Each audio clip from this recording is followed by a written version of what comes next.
Hello dear students, good evening to you all. You are most welcome in my YouTube channel.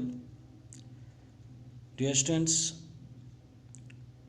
today I will discuss about the time and tense. This video will be part 2. तो dear students, पिछले video में हम लोगों ने tense के बारे में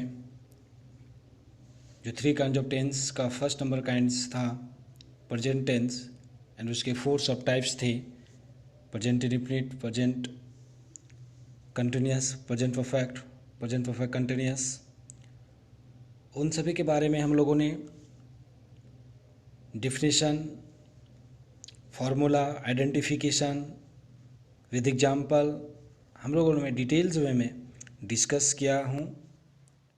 तो जो उस वीडियो को नहीं दिखे हैं पहले उस वीडियो को पार्ट 1 वाले को देख लेंगे टाइम एंड टेंस का, then you watch part 2 of time and tense. तो let's we start dear students. Number second kind of tense, that is past tense.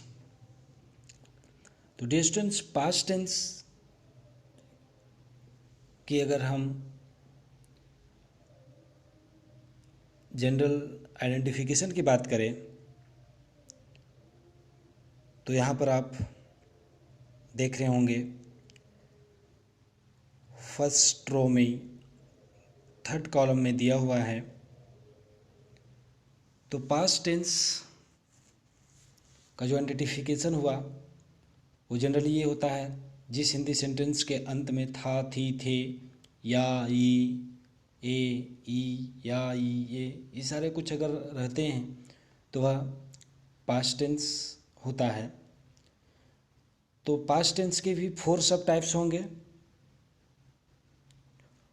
Past indefinite, past continuous, past perfect continuous. तो सबसे पहले past tense का सब types number 1 का discuss करते हैं हम लोग, और ये है पास्ट इंडेफिनिट टेंस और सिंपल पास्ट टेंस। तो डियर स्टूडेंट्स, इसकी अगर हम डिफिनेशन की बात करें तो ये होता है such an action which happened in near past during some indefinite period of time और in a very simple way is called past indefinite tense और सिंपल पास्ट टेंस। तो कुछ ऐसे कार्य जो कि बहुत ही नज़दीक में, क्लोज में, नियर पास्ट में और अनिश्चित समय संदर्भ में या फिर बहुत ही सिंपल साधारण तरीके से हो चुका होता है, तो वैसे सेंटेंस को हम लोग पास्ट इंडेफिनिट टेंस और सिंपल पास्ट टेंस कहते हैं, राइट ना। तो अगर हम बात करें डियर स्टूडेंट्स इसके आइडेंटिफिकेशन का, तो जनरली या, ये होता है। तो यहाँ पर आप देखेंगे कि इसका जो फॉर्मूला दिया हुआ है वह सिंपल पास्ट टेंस या पास्ट इंडेफिनिट टेंस का स्ट्रक्चर होता है positive structure, subject plus V2 plus object. That means subject, उसके बाद वर्ब का सेकेंड फॉर्म, उसके बाद आपको ऑब्जेक्ट यूज करना होता है पॉजिटिव सेंटेंस में। तो आप देख सकते हैं यहाँ पर एग्जाम्पल लिखा हुआ है Ram taught me. Ram taught me का मतलब हुआ राम मुझे पढ़ाया। दूसरा एग्जाम्पल है दे टॉट मी, वे लोग मुझे पढ़ाए। ठीक है, तो यहाँ पर आप देख रहे हैं कि ये जो हुआ वो पॉजिटिव सेंटेंस हुआ। अब जैसा कि हम लोग जानते हैं कि सेंटेंस 4 डिफरेंट फॉर्म्स में होते हैं, तो ये पॉजिटिव हुआ। अगर इसको नेगेटिव हमें बनाना हो तो इसके लिए हमारा जो फॉर्मूला होगा वो क्या होगा, subject plus did plus not plus V1 plus object. Negative में आपको क्या करना है, डीड हेल्पिंग वर्ब यूज करना है और वर्ब का फर्स्ट फॉर्म यूज करना है। Subject plus did plus not plus V1 plus object हो जाएगा। ठीक है, जैसे अगर हम एक सेंटेंस लेते हैं, ही डिड नॉट क्राई, वह नहीं रोया, नहीं चिल्लाया। दे डिड नॉट प्ले, वे लोग नहीं खेले। राइट नो, तो ये आपका नेगेटिव हो गया। अगर हम इंट्रोगेटिव सेंटेंस बनाना चाहें तो उसके लिए स्ट्रक्चर हो जाएगा did plus subject plus V1 plus object, और इसी में WH वर्ड्स अगर लगाना चाहते हैं आप तो WH words plus did plus subject plus V1 plus object हो जाएगा।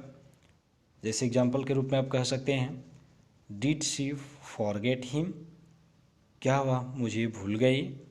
Did you catch the thief, क्या तुम चोर को पकड़े। तो ये आपका इंट्रोगेटिव सेंटेंस हो गया। अब इसी प्रकार से इंट्रोगेटिव प्लस नेगेटिव आप बनाना चाहते हो तो इसमें सिर्फ क्या करना है, आपको नॉट यूज कर देना है। इंट्रोगेटिव सेंटेंस आपने जो बनाया इसका फॉर्मूला होगा did plus subject plus not plus V1 plus object. अगर आप WH वर्ड्स के माध्यम से बनाना चाहते हो तो डिड के पहले WH वर्ड्स लगा दीजिए, WH words plus did plus subject plus not plus V1 plus object. जैसे एग्जाम्पल के रूप में आप कह सकते हैं did they not want to go, क्या वे लोग नहीं गए या नहीं जाना चाहे। Where did he invite her, वह उसे कहाँ आमंत्रित किया। Why did he mind it, वह क्यों इसे दिमाग से लिया। तो इस प्रकार के सेंटेंसेस के माध्यम से आप 4 डिफरेंट स्ट्रक्चर के माध्यम से, फॉर्मूला के माध्यम से पास्ट इंडेफिनिट और सिंपल पास्ट टेंस को आप बनाते हैं। अब नेक्स्ट हो जाएगा जो सेकेंड नंबर सब टाइप हुआ पास्ट टेंस का, जिसे हम लोग सब टाइप B बोलेंगे, पास्ट कंटिन्यूअस और पास्ट प्रोग्रेसिव टेंस और past imperfect tense. Right no, तो जनरली ये जो पास्ट कंटिन्यूअस आप यहाँ पर देख रहे हैं फर्स्ट कॉलम में थर्ड रो में इम्परफेक्ट कंटिन्यूअस प्रोग्रेसिव लिखा हुआ है, और ऊपर में देखेंगे फर्स्ट रो में थर्ड कॉलम में पास्ट है, तो पास्ट इम्परफेक्ट और कंटिन्यूअस और प्रोग्रेसिव हो जाएगा। तो यहाँ पर आप इसका डिफिनेशन अगर हम बताना चाहें तो ये कुछ इस प्रकार से डिफाइन कर सकते हैं। सच an action started in past continued their end with the expectation of its progress during past time context it's called past continuous tense। इसका मतलब क्या हुआ कि कुछ ऐसे कार्य जो पास्ट में शुरू हुए और वो अंत तक पास्ट में चलते रहे थे, इस उम्मीद के साथ कि पास्ट में बीते हुए समय में वह आगे भी कंटिन्यू निरंतर चलता रहेगा। तो ऐसे सेंटेंस को हम लोग पास्ट कंटिन्यूअस और पास्ट इम्परफेक्ट और पास्ट प्रोग्रेसिव टेंस कहते हैं। राइट नो, तो ये इसका आपका डिफिनेशन हुआ। इसका आइडेंटिफिकेशन की बात करें हम तो सिंपल सा आइडेंटिफिकेशन है, जिस हिंदी सेंटेंस के अंत में रहा था, रही थी, रहे थे, हो, वह पास्ट कंटिन्यूअस टेंस होगा। इसका सिंपल सा फॉर्मूला है जो हम सभी जानते हैं, पॉजिटिव फॉर्मूला हुआ, स्ट्रक्चर हुआ subject plus was verb plus V4 plus object.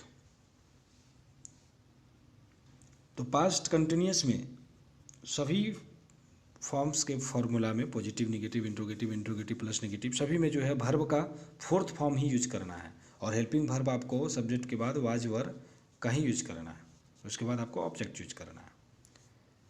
जैसे अगर कहते हैं हम, यहाँ पर आप देख रहे हैं लिखा हुआ है ही वॉज टीचिंग, वह पढ़ा रहा था।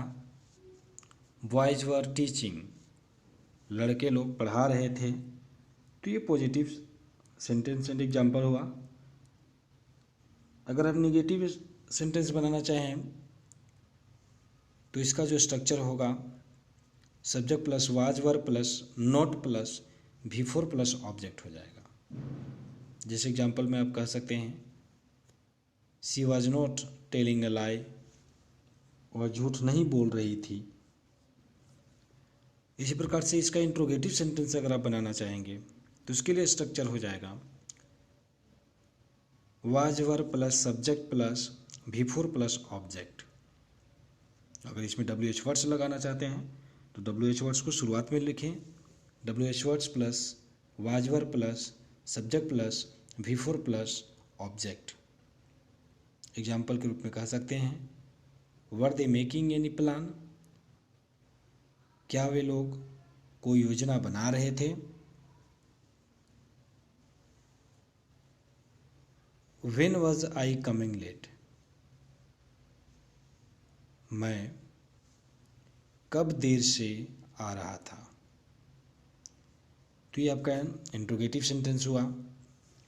अब इंट्रोगेटिव प्लस निगेटिव बनाना चाहेंगे तो उसके लिए स्ट्रक्चर हो जाएगा was were plus subject plus not plus V4 plus object. WH words भी आप यूज कर सकते हैं, WH words plus was were plus subject plus not plus V4 plus object. Example के रूप में आप कह सकते हैं were they not making noise, क्या वे लोग शोरगुल नहीं कर रहे थे।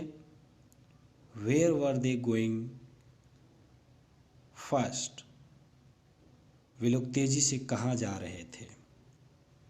तो ये आपका पास्ट इम्परफेक्ट, पास्ट कंटिन्यूअस और पास्ट प्रोग्रेसिव टेंस हुआ। नेक्स्ट सब टाइप हम देखेंगे पास्ट टेंस का। Number C, past perfect tense. तो यहाँ पर आप देख रहे हैं फर्स्ट कॉलम के फोर्थ रो में परफेक्ट टेंस दिया हुआ है और फर्स्ट रो में आप थर्ड कॉलम में पास्ट देखेंगे। तो इस प्रकार से पास्ट परफेक्ट टेंस हो जाएगा। तो dear students, past perfect tense का जनरली जो एग्जाम्पल होगा, जो डिफिनेशन होगा वह कुछ इस प्रकार से होगा। Such an action happened in distance past and completed their end during past time context is called past perfect tense। यानी कुछ ऐसे कार्य जो पास्ट में ही शुरू हुए थे और पास्ट में ही एंड कर गए, तो वैसे सेंटेंस पास्ट परफेक्ट टेंस कहलाते हैं। इसका जनरल सा आइडेंटिफिकेशन होता है चुका था, चुकी थी, चुके थे। इस प्रकार से चुका था, चुके थे किस सेंटेंस से अगर कोई हिंदी सेंटेंस एंड करता है तो वह पास्ट परफेक्ट टेंस होता है। और इसका सिंपल सा पॉजिटिव स्ट्रक्चर जो होता है वह होता है subject plus had plus V3 plus object. अब यहाँ पर डियर स्टूडेंट्स इसमें ध्यान रखेंगे कि यहाँ पर हेल्पिंग वर्ब हैड यूज किया जाएगा और वर्ब का थर्ड फॉर्म यूज किया जाएगा। Right no, subject plus had plus V3 plus object हो जाएगा। जैसे एग्जाम्पल के रूप में आप यहाँ देखेंगे लिखा हुआ है ही हैड रिटेन, वह लिख चुका था। दे हैड रिटेन, वे लोग लिख चुके थे। इसी का नेगेटिव बनाना चाहें आप तो इसमें नॉट यूज कर देना है, subject plus had plus not plus V3 plus object. इसी को हम लिख सकते हैं he had not written, they had not retain.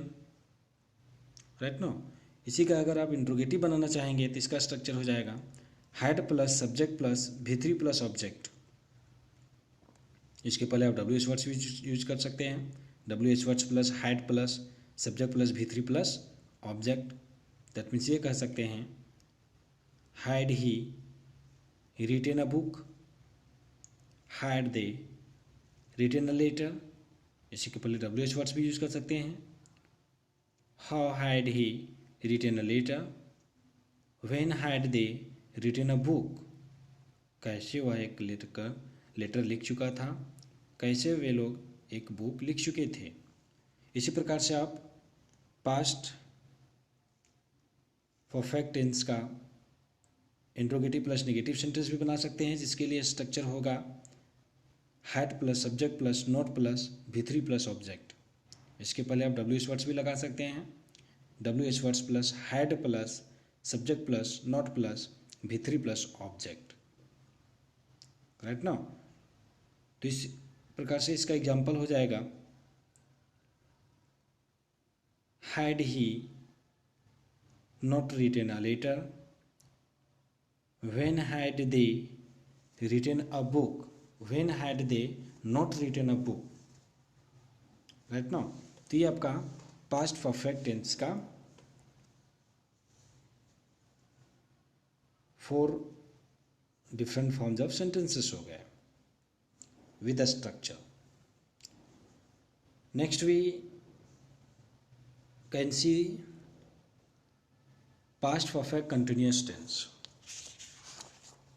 ये नंबर D होगा पास्ट टेंस का सब type D, past perfect continuous tense, जो कि फर्स्ट कॉलम में लास्ट में आप देखेंगे परफेक्ट कंटिन्यूस टेंस लिखा हुआ है, और फर्स्ट रो में आप देखेंगे थर्ड कॉलम में पास्ट लिखा हुआ है, नीचे आपका एग्जाम्पल दिया हुआ है और स्ट्रक्चर दिया हुआ है। तो डिस्टेंस हम लोग बात करेंगे पास्ट परफेक्ट कंटिन्यूस और पास्ट इम्परफेक्ट टेंस का डिफिनेशन के बारे में।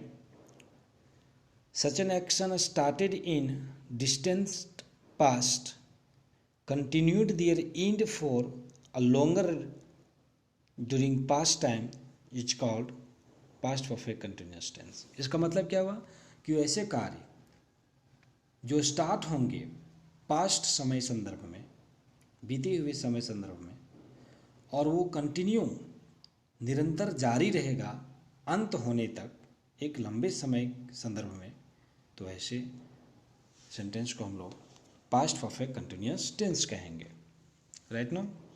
तो इसका जनरल सा जो आइडेंटिफिकेशन होगा वो से रहा था, से रही थी, से रहे थे होगा। जैसे वह 2 घंटों से पढ़ रहा था, तो से रहा था, जो हिंदी के सेंटेंस से रहा था, से रही थी, से रहे थे से एंड करेगा, वह पास्ट परफेक्ट कंटिन्यूस टेंस कहलाएगा, राइट ना। तो ये आइडेंटिफिकेशन होगा। अगर हम बात करें इसका पॉजिटिव स्ट्रक्चर और एग्जाम्पल का, तो यहाँ पर आप देख रहे होंगे, तो इसमें आप सिंस और फोर का भी यूज कर सकते हैं, जो मैं आपको प्रेजेंट परफेक्ट टेंस में, प्रेजेंट परफेक्ट कंटिन्यूस टेंस में आपको मैं बता चुका हूँ कि सिंस और फोर का कैसे यूज करना है, कहाँ यूज करना है। तो यहाँ पर आप देख सकते हैं कि एग्जाम्पल आपका जो दिया हुआ है वो है first number structure, positive structure, subject plus had been plus V4 plus object, या subject plus had been plus since या for plus V4 plus object, right ना। तो यहाँ पर आप देख सकते हैं boys had been teaching him, लड़के लोग उसे पढ़ा रहे थे। She had been teaching them, वह उन लोगों को पढ़ा रही थी। तो पढ़ा रही थी, कुछ समय से पढ़ा रही थी, यानी पढ़ाने का काम वो पास्ट में शुरू की थी और वो पास्ट में निरंतर एंड करने तक वो चल ही रहा था उसका, ठीक है। तो हम लोग ये भी बोल सकते हैं, तो ये आपका पॉजिटिव स्ट्रक्चर हुआ, पॉजिटिव सेंटेंस एग्जांपल हुआ। इसका नेगेटिव अगर बनाना हो हमें, तो हम इसके लिए स्ट्रक्चर लिखेंगे subject plus had not been plus V4 plus since या फोर प्लस ऑब्जेक्ट। जैसे अगर हम कहें boys had been not teaching him for 2 hours, right ना। उसी प्रकार से इंट्रोगेटिव बनाना चाहेंगे तो इसके लिए स्ट्रक्चर हो जाएगा had plus subject plus been plus V4 plus object. ये इसके पहले आप WH वर्ड्स भी लगा सकते हैं, WH words plus had plus subject plus been plus V4 plus object हो जाएगा, राइट ना। तो हम ये कह सकते हैं had she been teaching them since 9 o'clock, right ना। इसी प्रकार से इंट्रोगेटिव प्लस नेगेटिव बना सकते हैं आप।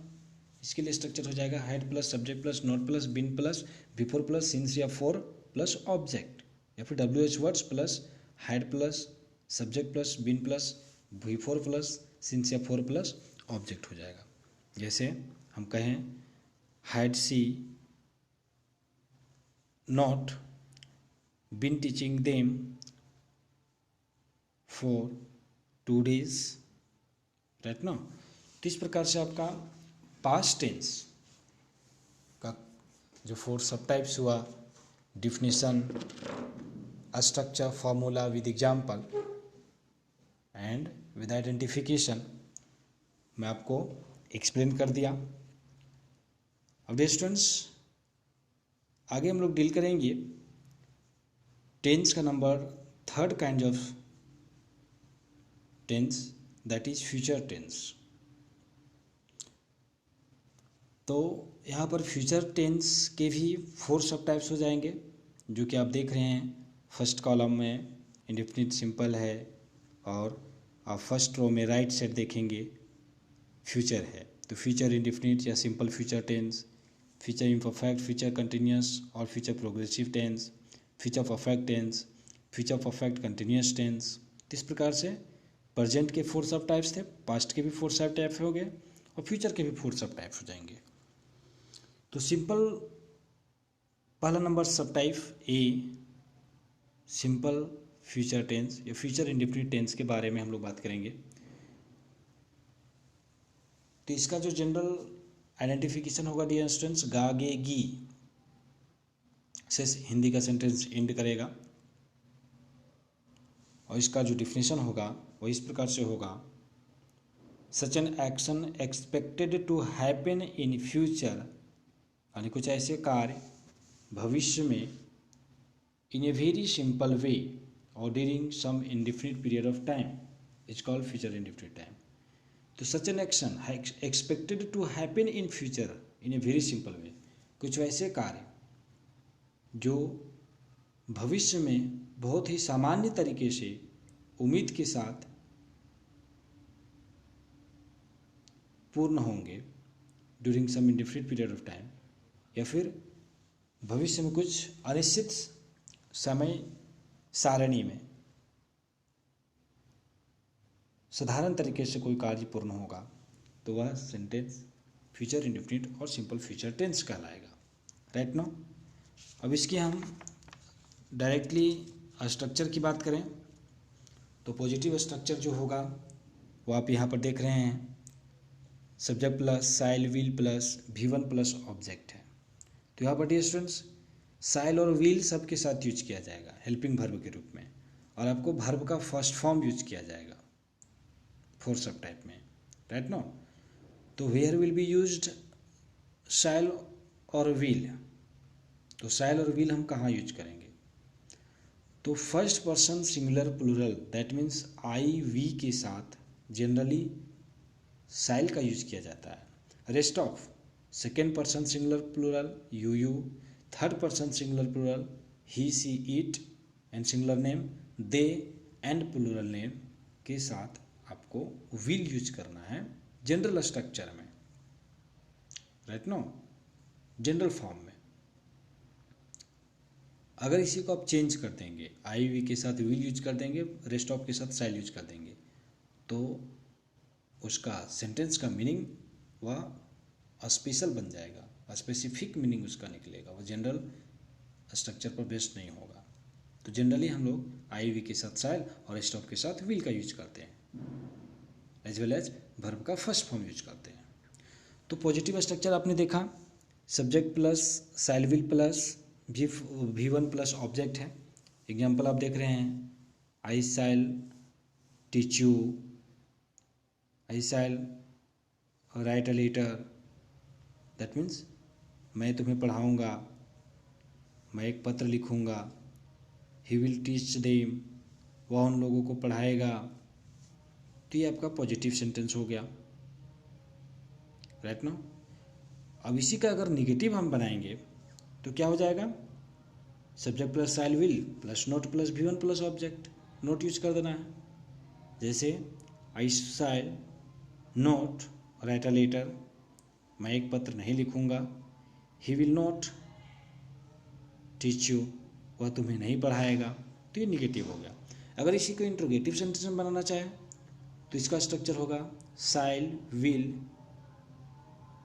Plus subject plus V1 plus object, या फिर इसके पहले आप WH वर्ड्स भी यूज कर सकते हैं। WH words plus shall oblique will plus subject plus V1 plus object, right no.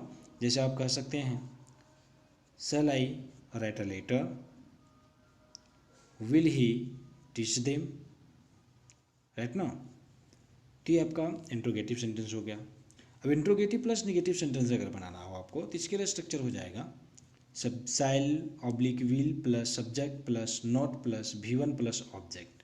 WH words भी यूज कर सकते हैं आप। WH वर्ड प्लस सब shall will plus subject plus B plus V4 plus object, right no. तो यहाँ पर आप ध्यान देंगे डिस्टेंस, इसका जो एग्जाम्पल होगा इस प्रकार से होगा शैल आई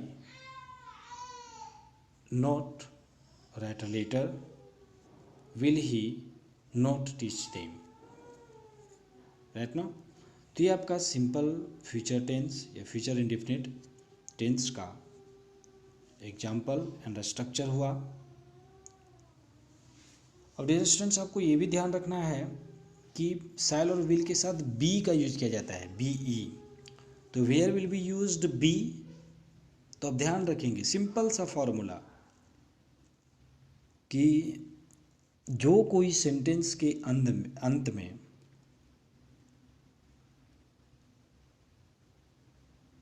होगा रहेगा बाहर, बाहर, इसको याद रखिए। तो ब से बनेगा, ह से होगा, र से रहेगा।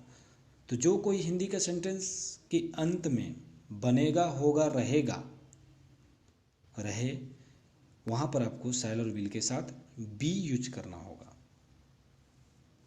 राइट नो, बी यूज करना होगा।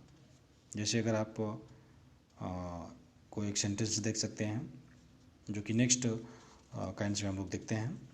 तो आगे जो होगा आपका सब टाइप फ्यूचर टेंस का सब टाइप बी होगा फ्यूचर कंटिन्यूअस टेंस। और फ्यूचर कंटिन्यूअस टेंस का जो आइडेंटिफिकेशन होगा वह से रहा होगा, से रहेगा, से रहेगा, से रहेगी, से रहेगा, से रहेंगे, राइट नो। इसका जो डिफिनीशन होगा वह इस प्रकार से होगा such an action expected to start in future, कुछ ऐसे कार्य भविष्य में उम्मीद के साथ आरंभ होंगे, कंटिन्यूड देयर एंड, और वह भविष्य में अंत तक निरंतर चलते रहेंगे, and further expected to progress, और आगे भी वह निरंतर बने रहने की उम्मीद से वो चलता रहेगा फ्यूचर में ही, is called future continuous tense. तो उसे हम लोग फ्यूचर कंटिन्यूअस टेंस कहेंगे, राइट नो। तो यहाँ पर आप देख रहे हैं इसका स्ट्रक्चर है subject plus shall will plus be plus V4 plus object. तो बी के साथ वर्ब का फोर्थ फॉर्म यहाँ पर आ जाएगा। जैसे एग्जांपल में आप देख रहे हैं we shall be writing a letter, हम लोग एक पत्र लिख रहे होंगे। You will be writing a novel, तुम एक कहानी लिख रहे होगे, तो रहे होगे, इस प्रकार से आएगा। तो यहाँ पर भी आपको यूज करना है। तो ये पॉजिटिव स्ट्रक्चर हुआ। अगर आप इसी को नेगेटिव स्ट्रक्चर बनाना चाहते हो तो subject plus shall will plus not plus be plus V4 हो जाएगा प्लस ऑब्जेक्ट हो जाएगा। एग्जाम्पल के रूप में आप कह सकते हैं we shall not be writing a letter, you will not be writing a novel. इसी प्रकार से इसका इंट्रोगेटिव बनाना चाहते हैं तो स्ट्रक्चर हो जाएगा shall will plus subject plus be plus V4 plus object, right ना। शैल वी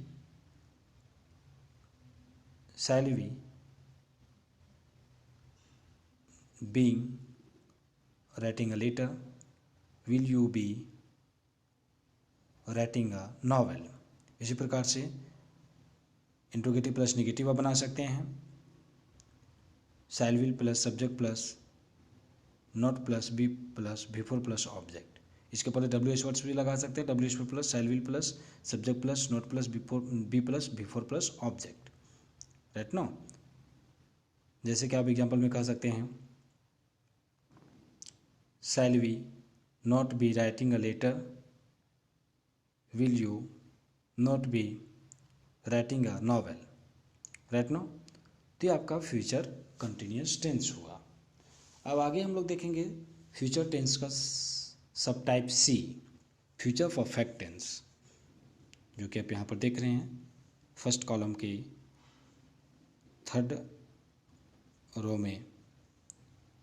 फोर्थ रो में और फर्स्ट रो के फोर्थ कॉलम में लास्ट में फ्यूचर लिखा हुआ है। तो यहाँ पर हम फ्यूचर परफेक्ट टेंस की अगर हम बात करें तो इसका जो डिफिनेशन हो जाएगा वह such an action which is expected to start and complete in future is called future perfect tense. यानी कुछ ऐसे कार्य जो भविष्य में ही शुरू होंगे इस उम्मीद के साथ कि वह भविष्य में पूर्ण हो जाएंगे, वैसे सेंटेंस को हम लोग फ्यूचर परफेक्ट टेंस कहेंगे, राइट नो। इसका डिफिनेशन हो गया, इसका आइडेंटिफिकेशन सिंपल सा होता है, चुका होगा, चुकी होगी, चुके होंगे, राइट नो। तो यहाँ पर आप पॉजिटिव स्ट्रक्चर देख रहे होंगे, subject plus shall will plus have plus V3 plus object. अब यहाँ पर स्टूडेंट्स ध्यान रखिएगा कि हैव आ जाएगा, शैल और विल के साथ हैव आ जाएगा प्लस वर्ब का थर्ड फॉर्म यूज करेगा, राइट नो। तो subject plus shall will plus have plus V3 plus object हो गया। जैसे एग्जांपल में आप देख सकते हैं यहाँ पर लिखा हुआ है I shall have played cricket, हम लोग क्रिकेट खेल चुके होंगे। We shall have played football, वह she will have played football, वह फुटबॉल खेल चुकी होगी। तो पॉजिटिव सेंटेंस हुआ। इसी का निगेटिव स्ट्रक्चर बनाना चाहते हैं आप, निगेटिव एग्जांपल, निगेटिव सेंटेंस, तो क्या हो जाएगा structure, subject plus shall will plus not plus have plus V3 plus object, सिर्फ नॉट यूज कर देना है। जैसे I shall have not played football, she will have not played cricket. उसी प्रकार से इंट्रोगेटिव बनाना चाहते हैं तो shall will plus subject plus have plus V3 plus object हो जाएगा। इसके पहले WH वर्ड्स भी लगा सकते हैं, WH words plus shall will plus subject plus have plus V3 plus object हो जाएगा। जैसे आप कह सकते हैं shall I have played cricket, will she have played football, right ना। इसी प्रकार से आप इंट्रोगेटिव प्लस निगेटिव भी बना सकते हैं। इसके लिए स्ट्रक्चर हो जाएगा shall will plus subject plus not plus have plus V3 plus object, या WH words plus shall will plus subject plus not plus have plus V3 plus object. जैसे आप कह सकते हैं shall I not played cricket, will she not have played football, right ना। तो ये future perfect tense हुआ। Next and last future tense का सब टाइप D हुआ, वह है फ्यूचर परफेक्ट कंटिन्यूअस टेंस। तो डिस्टेंस इसका भी आइडेंटिफिकेशन होगा, से चुका होगा, से चुका रहेगा, इस प्रकार से आएगा एंडिंग में सेंटेंस का। इसका जो डिफिनेशन होगा such an action expected to start in future and continue their end for longer period till its completion is called future perfect continuous tense।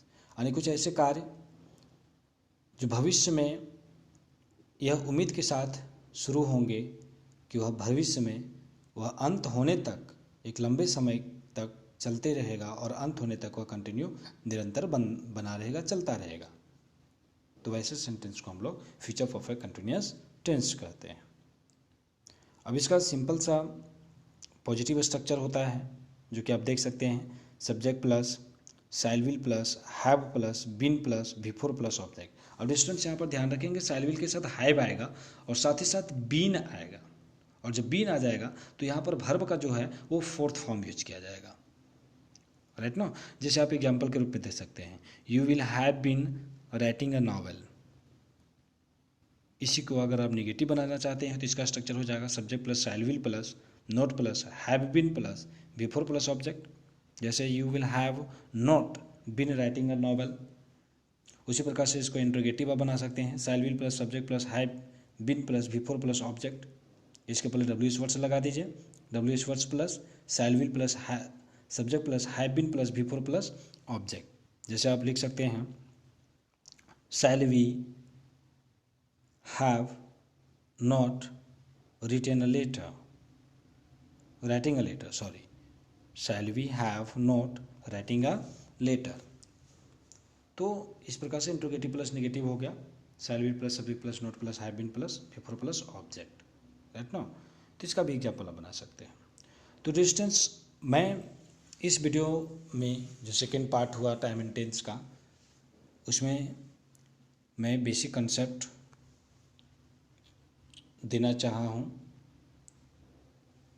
जिसमें से आप टेंस का kinds, subtypes, definition, identification, formula, structure and example अपने details वे में यहाँ पर आप देखा। अब इसके लिए नेक्स्ट जो वीडियो हम बनाएंगे डियर स्टूडेंट्स, वो एडवांस लेवल का होगा, जो कम्पिटिटिव एग्जामिनेशन में क्वेश्चंस पूछे जाते हैं टाइम एंड टेंस से, वो नेक्स्ट वीडियो में हम उसको डील करेंगे। ये बेसिक था, एकेडमिक पर्पस से बनाया गया था ये वीडियो। और स्टूडेंट्स जो मेरे वीडियो में नए हैं वो मेरे वीडियो को सब्सक्राइब करें और मेरे चैनल को लाइक, शेयर एंड कमेंट्स ज़रूर करें। Thanks for watching dear students, thank you very much.